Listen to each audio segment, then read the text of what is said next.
Bismillahirrahmanirrahim. Assalamualaikum warahmatullahi wabarakatuh. Innal hamdalillah nahmaduhu wa nasta'inuhu wa nastaghfiruhu wa nastahdihi wa na'udzu billahi min shururi anfusina wa min sayyiati a'malina. Man yahdihillahu fala mudilla lahu wa man yudlilhu fala hadiya lahu. Asyhadu an la ilaha illallah wahdahu la syarika lahu wa asyhadu anna Muhammadan 'abduhu wa rasuluh. Qala Allahu azza wa jalla يا أيها الذين آمنوا اتقوا الله حق تقاته ولا تموتن إلا وأنتم مسلمون فإن أصدق الحديث كتاب الله وخير الهدى هدى محمد صلى الله عليه وسلم وشر الأمور محدثاتها فإن كل محدثة بدعة وكل بدعة ضلالة وكل ضلالة في النار. Jamaah Masjid Solehawa yang semoga dirahmati oleh Allah Subhanahu wa taala. Alhamdulillah, segala puji bagi Allah Subhanahu wa taala yang pada malam hari ini masih memberikan kita nikmat sehingga kita bisa berkumpul dalam majelis ilmu yang mudah-mudahan diberkahi oleh Allah Subhanahu wa taala. Salawat dan salam kita panjatkan kepada Nabi kita Muhammad sallallahu alaihi wasallam dan juga kepada putra-putri beliau, istri-istri beliau, para sahabat-sahabat beliau dan seluruh orang-orang yang berjalan di atas sunnah hingga hari kiamat kelak. Jamaah yang semoga dirahmati oleh Allah Subhanahu wa taala. Alhamdulillah, pada malam hari ini insyaallah kita akan masuk dalam pembahasan tentang ibadah yang sangat agung, yaitu ibadah salat. Pada pertemuan-pertemuan sebelumnya kita sudah selesai dalam membahas bab thaharah, bersuci. Dan insyaallah malam ini kita mulai dalam bab salat. Karena memang sebelum masuk bab salat kita harus belajar dengan thaharah, karena thaharah merupakan salah satu rukun dari salat.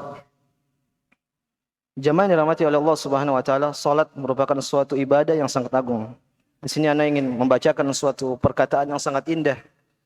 Ini disebutkan oleh Imam Ibnu Qayyim rahimahullahu taala dalam kitabnya Al-Fawaid.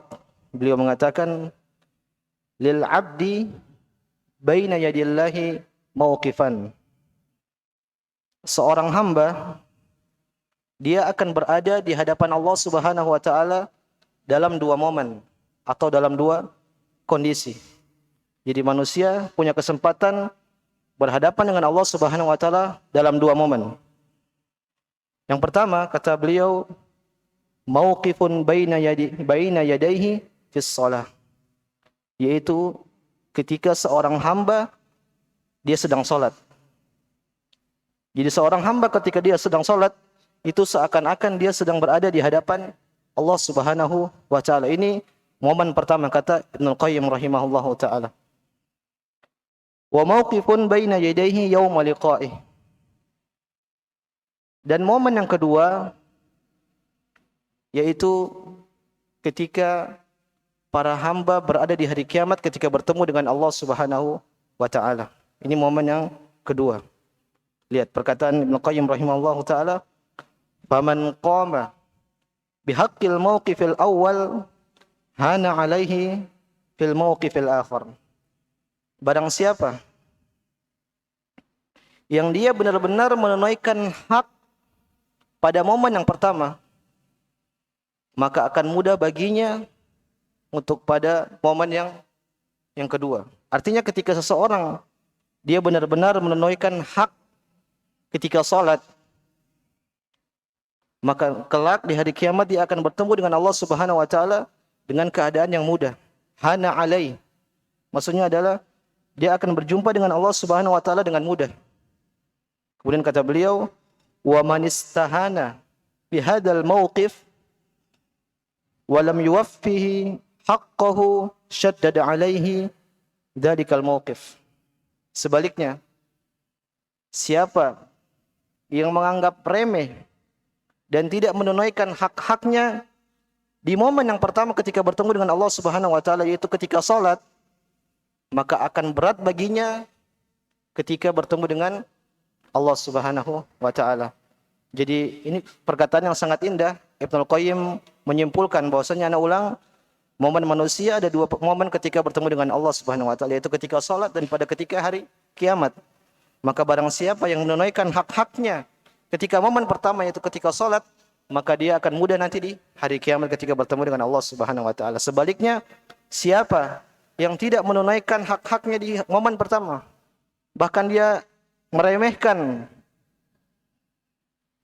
perkara yang pertama, momen yang pertama, maka nanti di hari kiamat kelak dia akan kesusahan berat ketika bertemu dengan Allah Subhanahu wa taala. Jamaah yang dirahmati oleh Allah Subhanahu wa taala, kita masuk dalam pembahasan kitab Al-Fiqhul Muyassar. Di sini beliau menyebutkan tsaniyan, yaitu kitabus shalah, yaitu kitab bab tentang salat. Pembahasan pertama yang beliau bahas yaitu tentang apa definisi salat, kemudian keutamaannya, dan apa dalil tentang wajibnya salat.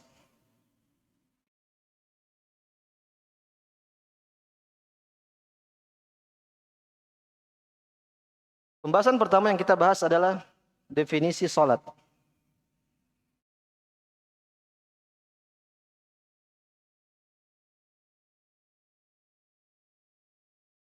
Kalau kita perhatikan definisi salat secara bahasa,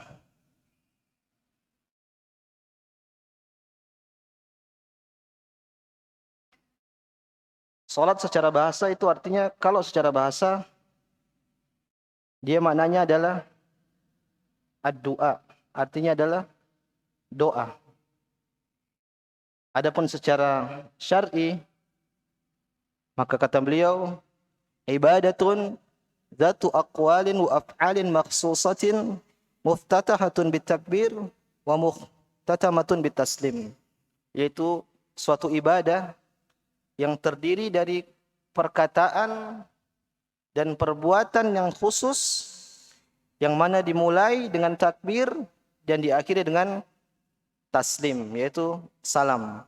Jadi salat secara syar'i itu ibadah yang memiliki atau terdiri dari perkataan, artinya ada ucapan-ucapan, ada doa-doa tertentu, dan ada perbuatan-perbuatan tertentu yang dibuka dengan takbir, takbiratul ihram, dan ditutup dengan taslim. Ini makna secara syar'i yang tadi kita sudah jelaskan.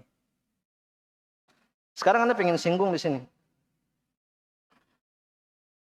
Sebagian orang-orang liberal, mereka membawakan makna salat, mereka larikan ke definisi bahasa. Jadi mereka katakan salat intinya apa bahasa Jawanya? Iling, ingat. Kenapa mereka mengatakan demikian? Karena mereka bawakan ke makna bahasa. Jadi kita katakan tadi makna salat secara bahasa adalah doa. Jadi mereka katakan salat tidak perlu sebagaimana yang kita lakukan saat ini. Salat yang penting adalah ingat, berdoa kepada Allah Subhanahu wa taala, itu sudah cukup, itu namanya salat. Mereka tarik ke makna bahasa. Maka kita bantah. Nabi SAW datang bukan untuk menjelaskan makna bahasa. Kan tetapi Nabi SAW datang untuk menjelaskan makna secara syariat.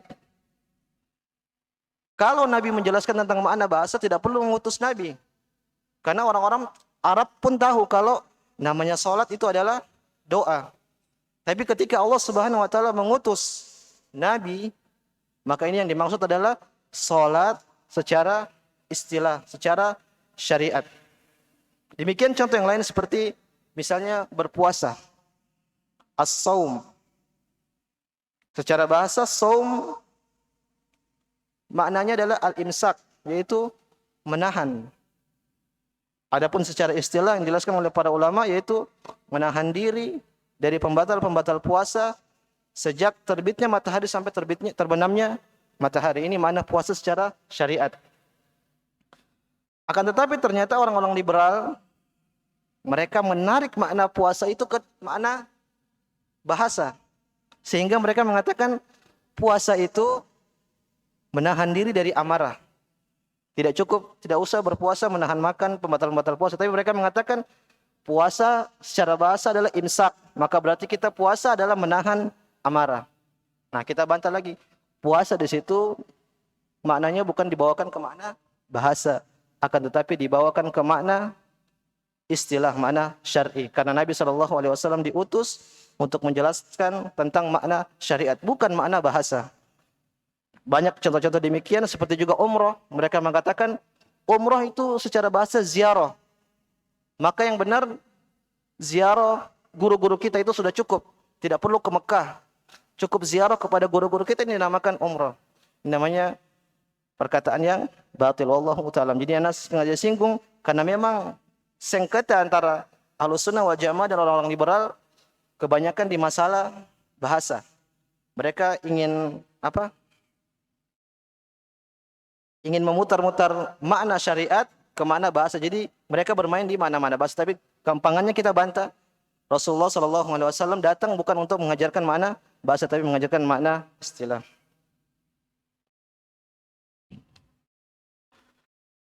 Kemudian apa keutamaan dari sejarah dulu. Sejarah salat.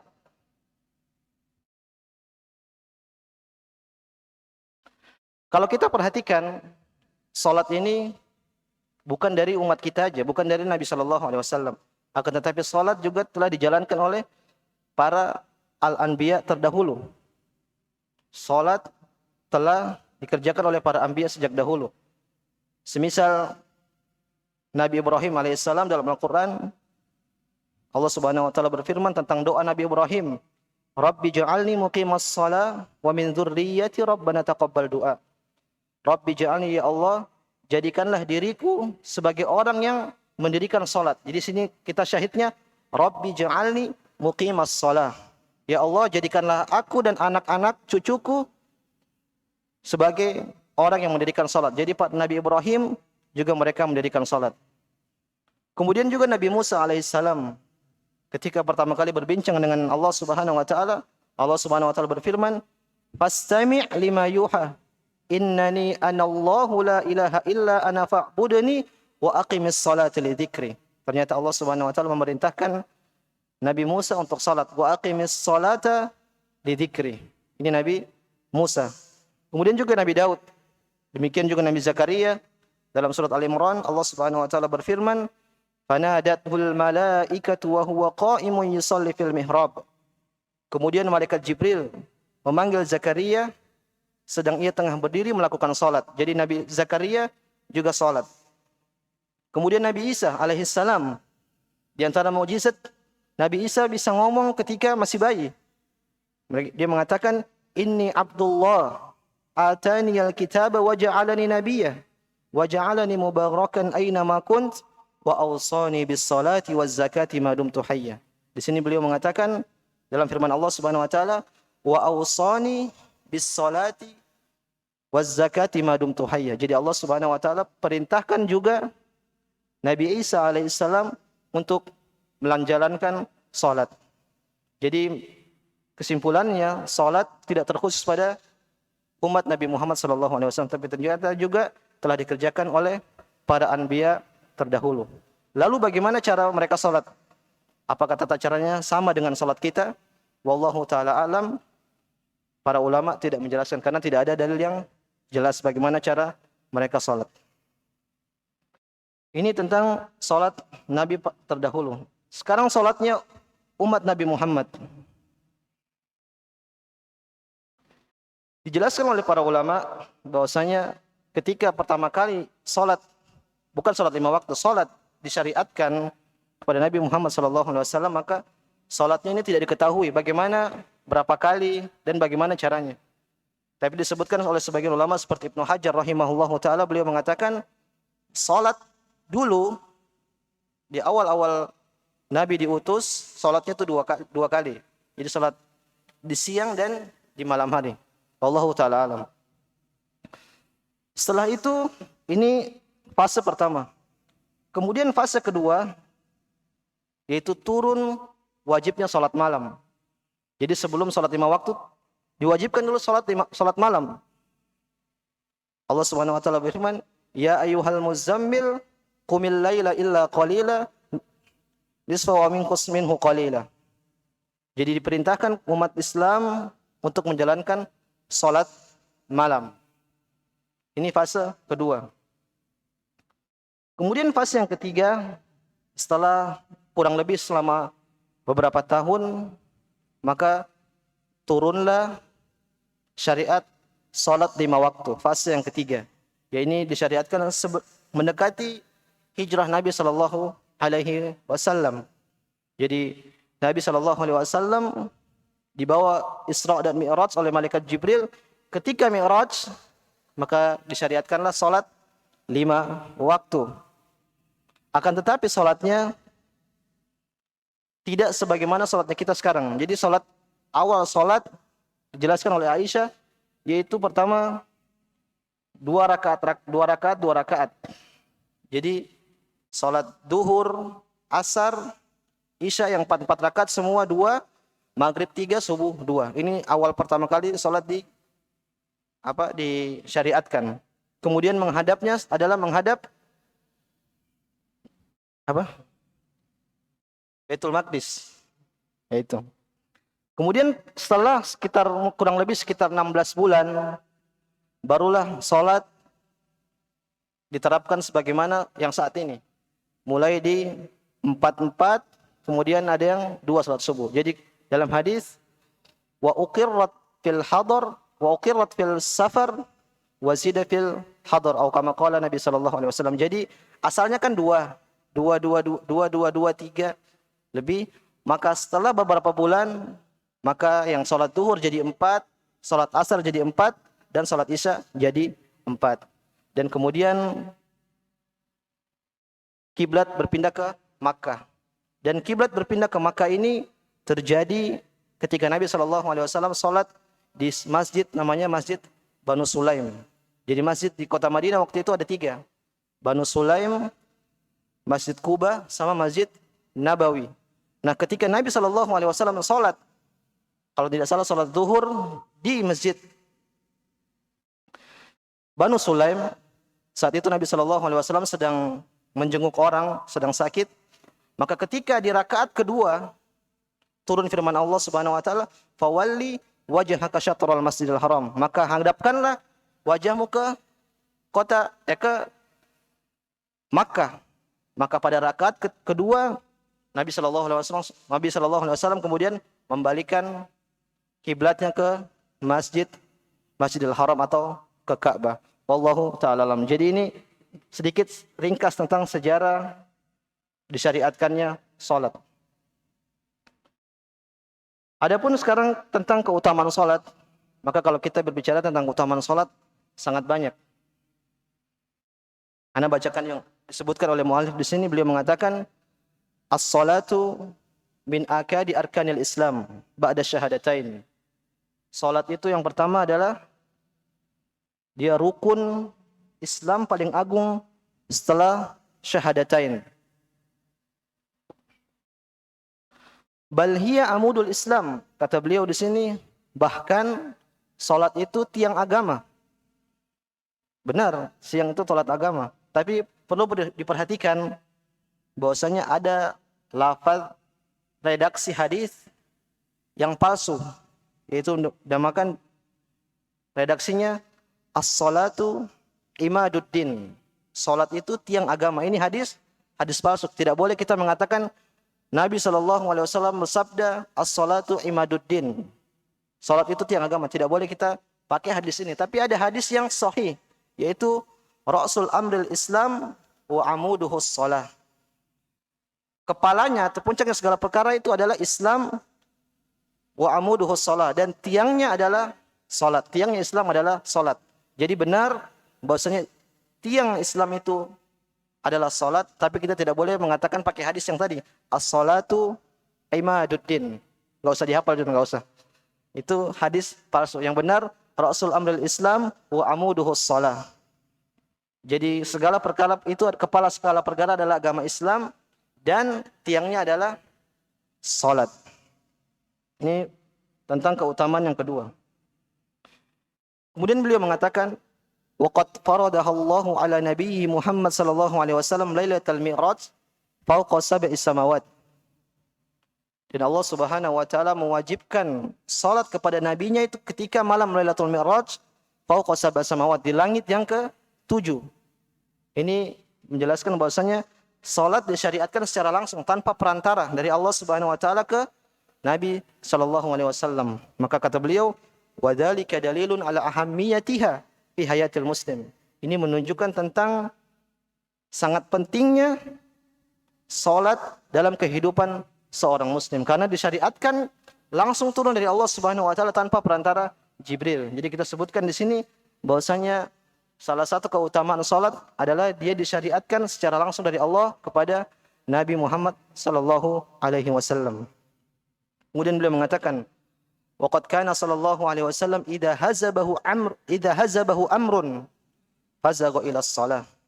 Nabi sallallahu alaihi wasallam ketika tertimpa masalah yang berat, maka beliau langsung salat. Jadi seakan-akan salat ini sebagai penenang hati Nabi Shallallahu Alaihi Wasallam. Kalau kita lagi berat, refreshing atau jalan-jalan kemana. Tapi kalau tidak, kalau Nabi ketika sedang tertimpa masalah yang berat, beliau langsung sholat, masya Allah. Kalau kita belum tentu langsung bisa sholat, paling mungkin sedih atau gimana. Tapi ini yang diajarkan sunnah. Kalau kita sedang tertimpa masalah berat, apapun masalahnya, maka coba kita praktekkan, langsung kita sholat 2 rakaat, sholat sunnah mutlak. Jadi di sini yang keempat tersebut Nabi sholat ketika tertimpa perkara yang sangat berat atau tertimpa masalah biasanya. Kemudian di antara keutamaan sholat yang kelima adalah sebagai penghapus dosa. Jadi sholat ini sebagai penghapus dosa. Dalam hadis Nabi SAW bersabda, as-salawatul khamsu wal jum'atu ilal jum'ah wa ramadhanu ila ramadhana mukaffiratu lima bainahun majtunibatil kabair. Kata Nabi SAW, salat 5 waktu, kemudian Jumat ke Jumat, Ramadan ke Ramadan, itu menghapus dosa-dosa di antara waktu-waktu tersebut selama dia meninggalkan dosa-dosa yang besar. Jadi syahidnya yang kita pengen sebutkan di sini bahwasanya salat 5 waktu itu menghapus dosa-dosa kecil kita. Adapun dosa besar maka tidak terhapus kecuali dengan kita melakukan taubat kepada Allah Subhanahu wa taala. Jadi yang dimaksud penghapus dosa di sini adalah dosa-dosa kecil. Adapun dosa besar butuh dengan taubat. Bagaimana dengan amalan-amalan lainnya? Maka salat saja yang syariat yang paling agung tidak bisa menghapus dosa-dosa besar. Maka ibadah-ibadah yang lain yang selain salat tentu lebih utama tidak bisa menghapus dosa-dosa yang besar. Maka hati-hati dalam dosa besar. Kalau terjatuh dalam dosa besar, langsung bertobat kepada Allah Subhanahu wa taala. Di antara dalil yang menyebutkan bahwasanya salat ini penghapus dosa, hadis yang sangat masya Allah, Nabi SAW mengatakan, ara'aitum law anna nahran bi babi ahadikum yaktasilu minhu kulla yawmin 5 marrat hal yabqa min darnihi syai'. Kata Nabi SAW, bagaimana pendapatmu? Jadi beliau mengatakan kepada para sahabat, kalau seandainya di depan rumah seseorang ini ada sungai, kemudian orang ini dalam sehari dia mandi di dalam sungai itu selama 5 kali dalam sehari. Jadi subuh mandi, duhur mandi, asar mandi, maghrib mandi, isya mandi. Bagaimana pendapatmu? Kata Nabi SAW, apakah ada kotoran di tubuhnya di orang itu? Jadi rumahnya sungai depan, sehari mandi 5 kali di sungai tersebut. Hal yabqa min darnihi syai', apakah masih tersisa kotoran di tubuhnya? Maka para sahabat menjawab, la yabqa min darnihi syai'. Tentu enggak ada Rasulullah. Bagaimana dia mandi 5 kali dalam sehari? Maka Nabi SAW mengatakan, fadzalika matsalus salawatil khams yamhullahu bihinnal khataya.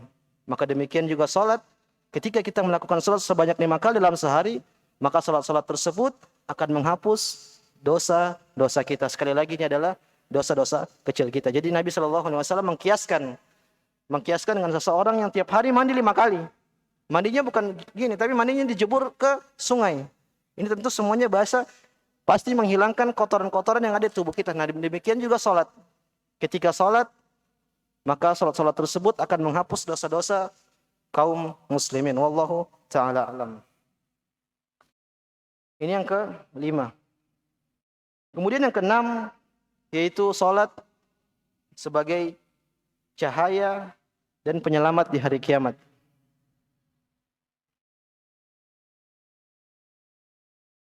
Jadi ada hadis Nabi SAW bersabda, "Was-salatu nurun, was-sadaqatu burhanun, was-sabru diyaun." Kita ambil was-salatu nurun. Nabi SAW mengatakan salat itu adalah cahaya.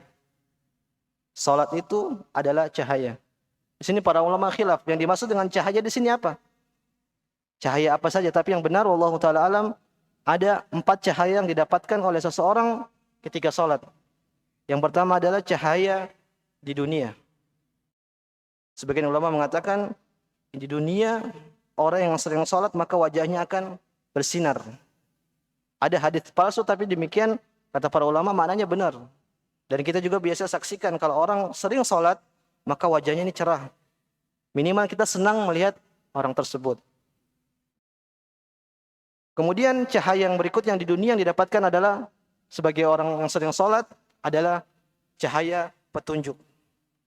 Allah Subhanahu wa taala berfirman, "Innas salata tanha 'anil fahsya'i wal munkar." Salat itu menahan seseorang dari perbuatan-perbuatan keji dan mungkar. Maka ini kata para ulama, salat itu cahaya petunjuk bagi seseorang yang melakukannya. Ini di dunia, yang dia dapatkan cahaya di dunia.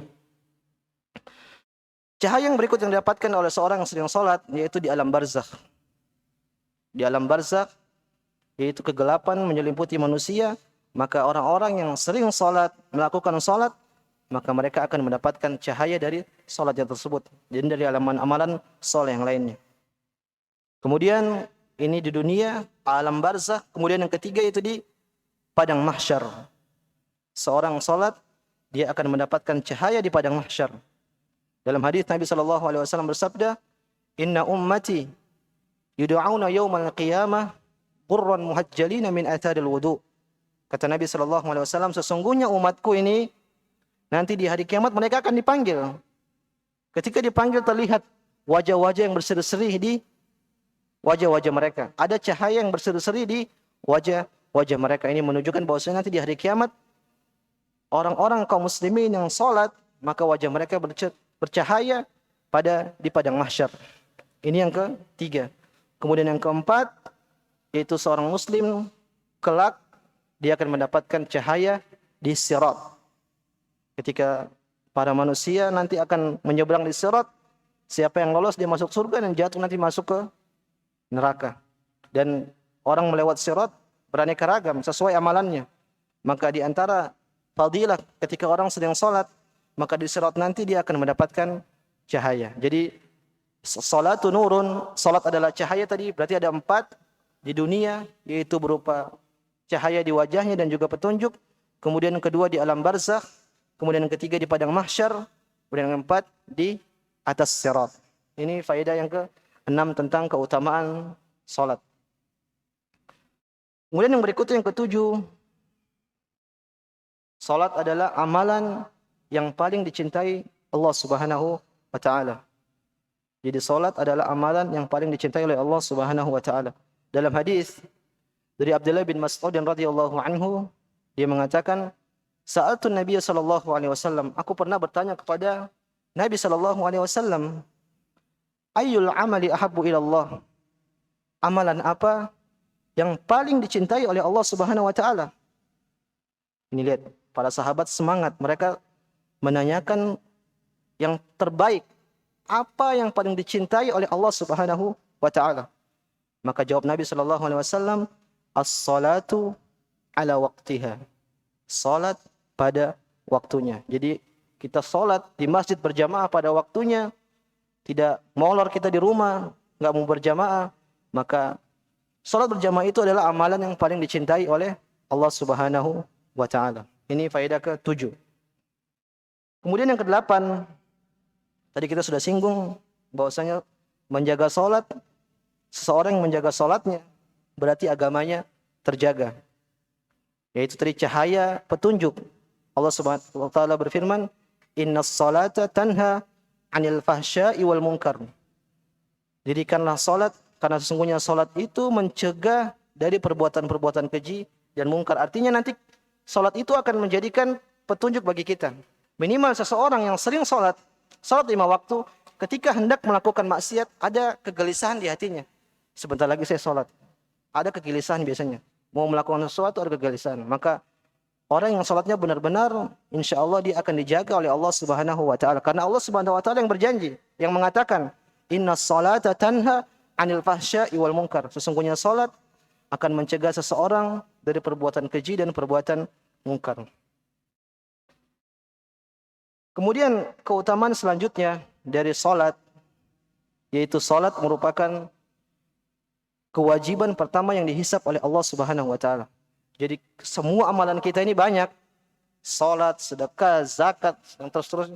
Tapi nanti yang ditanya pertama kali tentang ibadah adalah masalah salat. Adapun tentang masalah perkara kita dengan manusia adalah masalah darah. Jadi masalah ibadah kita hablun minallah kata orang, itu yang pertama ditanya adalah tentang salat. Adapun hablun minan nas, yang pertama ditanya adalah tentang darah. Maka hati-hati dengan salat dan darah. Kata Nabi SAW dalam hadis dari Anas bin Malik radhiyallahu anhu, Nabi SAW qala, dari Anas bin Malik dari Nabi SAW dia bersabda, "Awwalu ma yuhasabu bihil 'abdu yaumal qiyamati as-shalah." Pertama kali atau ibadah yang pertama kali yang akan dihisab dari seorang hamba adalah salat. Fa in salahat salaha lahu sairu amalihi. Kalau salatnya ini benar, maka nanti amalan-amalan yang selanjutnya akan baik. Jadi ketika hisab kita tentang salat ini benar, lancar, maka insya-Allah hisab yang lain pun akan ikut lancar. Fa in fasadat fasada sairu amalihi. Akan tetapi kalau hisab salatnya ini buruk, maka nanti yang lain-lain pun ikut buruk. Amalnya jadi buruk. Jadi perhatikan tentang masalah salat. Kata Nabi SAW, bahkan sebagian ulama mengatakan salat ini seperti terminal lah. Kalau kita sudah selesai di situ, maka yang lain nanti mudah. Akan tetapi kalau dia dihisab buruk, maka nanti yang belakang-belakang pun ikut buruk dan ikut susah. Wallahu ta'ala alam. Kemudian yang ke-10, di antara keutamaan salat adalah salat merupakan wasiat terakhir Nabi sallallahu alaihi wasallam. Kalau kita mungkin wali'udzubillah mau meninggal, wasiatnya adalah apa? Biasanya apa? Harta. Nanti adekmu sekian, kakakmu sekian, ya gitu. Biasanya gitu. Mudah-mudahan tidak. Lihat Nabi SAW ketika mau meninggal, mau menghadap Allah Subhanahu Wa Taala, wasiat yang dia berikan kepada umatnya adalah salat. Ini menunjukkan bahwasanya Nabi SAW sangat cinta kepada umatnya. Kenapa? Karena dia tidak mau umatnya ini masuk neraka. Karena salat adalah hal yang sangat penting. Makanya beliau mewasiatkan tentang salat. Karena salat adalah suatu hal yang sangat genting bagi seorang muslim. Hadis dari Ummi Salamah radhiyallahu anha, beliau mengatakan, "Kana min akhir wasiyati Rasulullah sallallahu alaihi wasallam as-shalah wa ma malakat aymanukum." Kata Ummu Salamah radhiyallahu anha, di antara wasiat Rasulullah sallallahu alaihi wasallam ketika hendak wafat adalah as-shalah. Perhatikanlah salat, perhatikanlah salat. Wa ma malakat aymanukum, dan perhatikanlah budak-budak kalian. Jadi ada dua wasiat kata Nabi sallallahu alaihi wasallam, perhatikanlah salat dan juga perhatikan budak-budak kalian. Kemudian beliau menjelaskan Ummu Salamah, hatta ja'ala Nabiullah sallallahu alaihi wasallam yulajlijuha fi sadrihi wa ma yafidu biha lisanuhu. Dalam riwayat lain yugharqir. Jadi ketika menyampaikan wasiat tersebut, Ummu Salamah melihat Nabi SAW itu hendak seperti mau ngomong, mau berbicara as-shalah, tapi mulutnya ini sudah tidak mampu untuk mengucapkan. Jadi di detik-detik terakhir Nabi SAW hendak wafat, wasiat yang beliau sampaikan adalah as-salah, as-salah. Jadi Ummu Salamah melihat, dan juga di riwayat lain Anas melihat Nabi seakan-akan hendak ngomong-ngomong.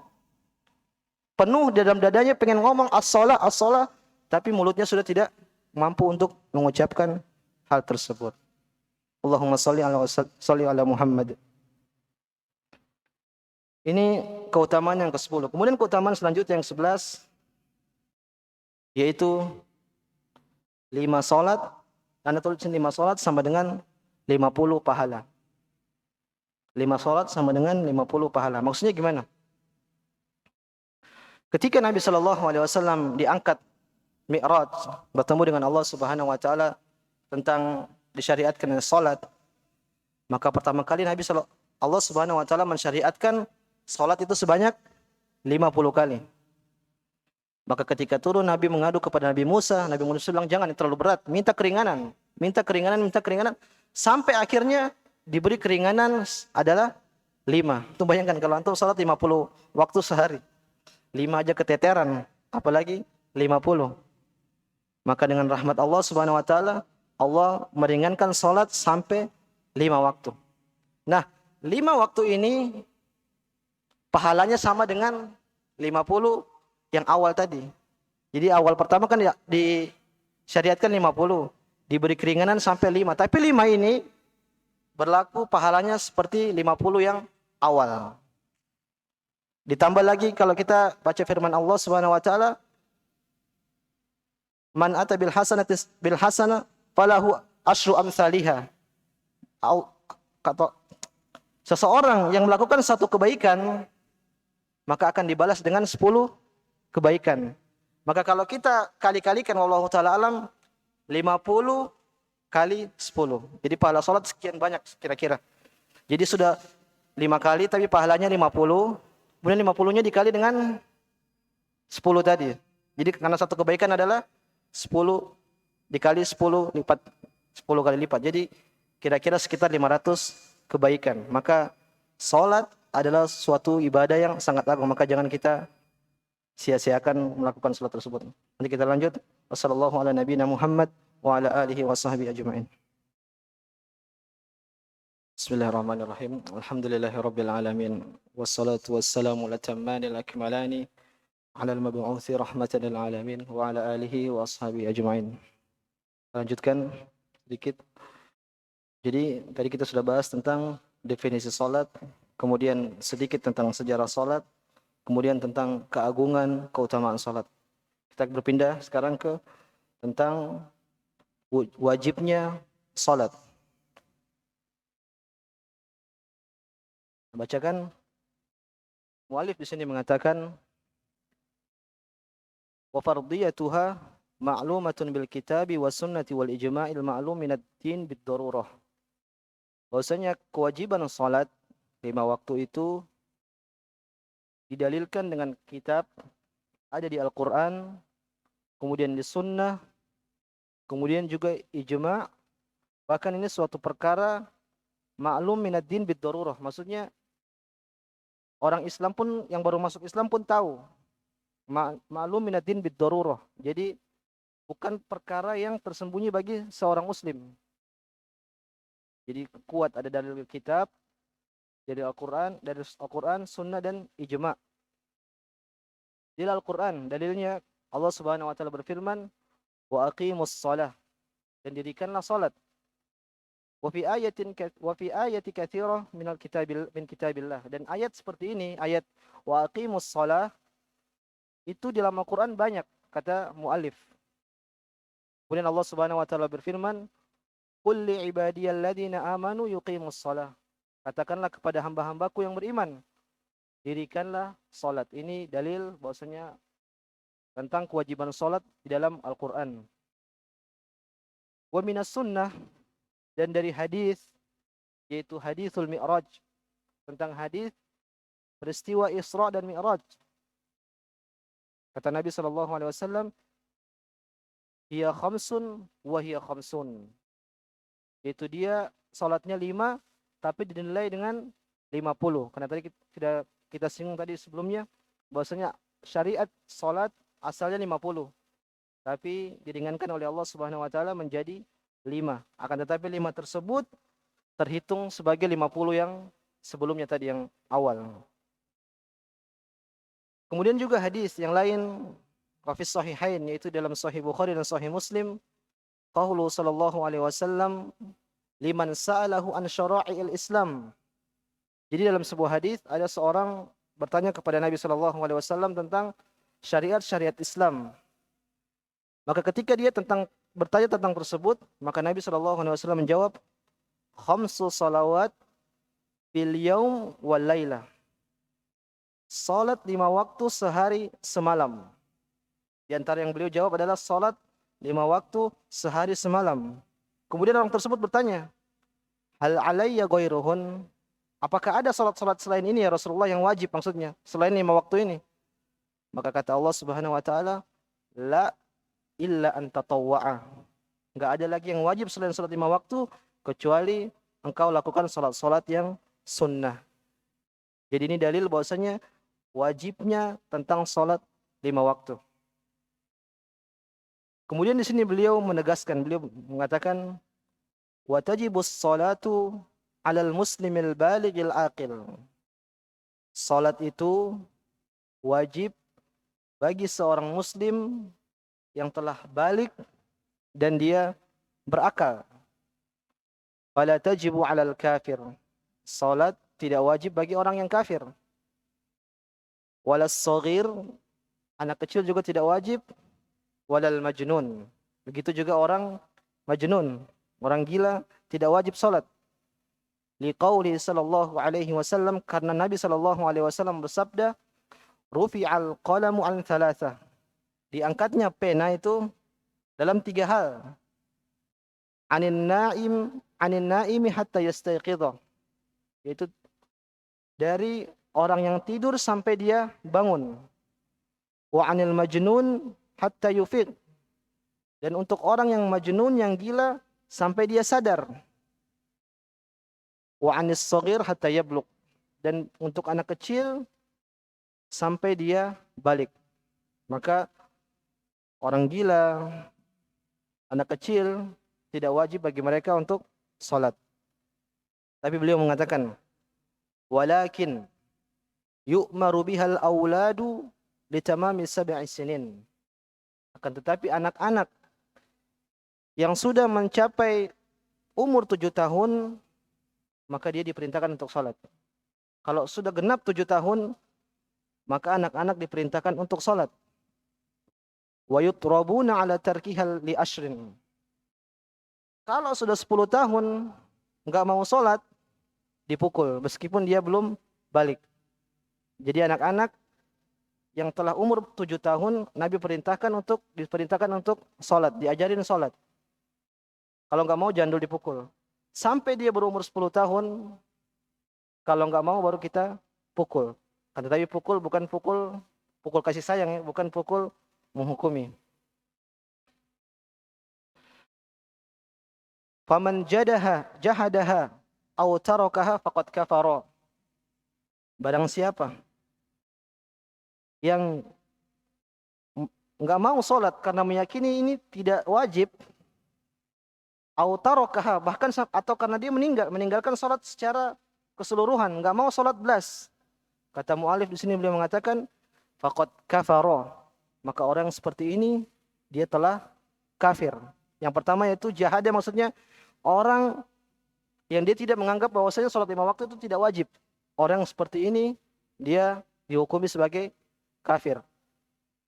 Kemudian yang kedua yaitu orang yang meninggalkan salat 5 waktu secara keseluruhan.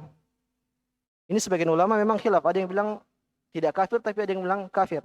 Kalau dia salat, mungkin sekarang salat, besok tidak, besok salat, ini masih tidak kafir. Tapi kalau meninggalkan keseluruhan, nggak mau salat belas, meskipun dia yakin itu wajib, tapi dia meninggalkan secara keseluruhan, nggak mau salat, sebagian ulama mengatakan bahwasanya orang seperti ini telah kafir. Ini salah satu pendapat yang dipilih oleh muallif. Wartadda an dinil Islam, dan orang seperti ini dia telah murtad. Liqauli sallallahu alaihi wasallam, karena Nabi sallallahu alaihi wasallam pernah bersabda, al-ahdu alladzi bainana wa bainahum as-shalah. Hal yang membedakan antara kita dengan orang kafir itu adalah salat. Faman tarakaha faqad kafara. Kata Nabi sallallahu alaihi wasallam, barang siapa yang telah meninggalkan salat, maka orang yang seperti ini telah kafir. Jadi ini tentang salat, bagaimana gentingnya, tentang pentingnya salat.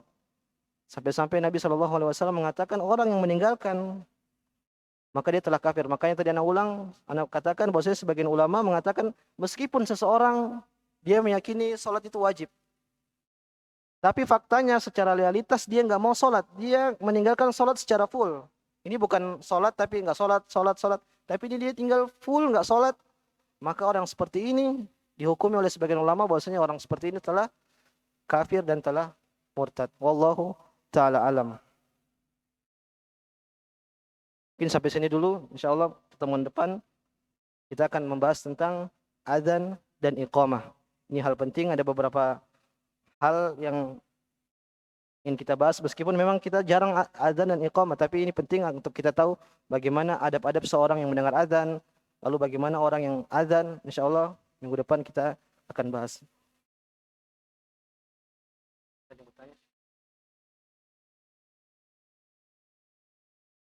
Alhamdulillah kalau nggak ada. Sampai sini dulu, kalau ada yang bertanya. Kalau ada yang benarnya datangnya dari Allah Subhanahu wa taala. Kalau salah ini dari diri saya pribadi dan kejahilan ana. Subhanakallahumma wa bihamdik asyhadu an la ilaha illa anta astaghfiruka wa atubu ilaik.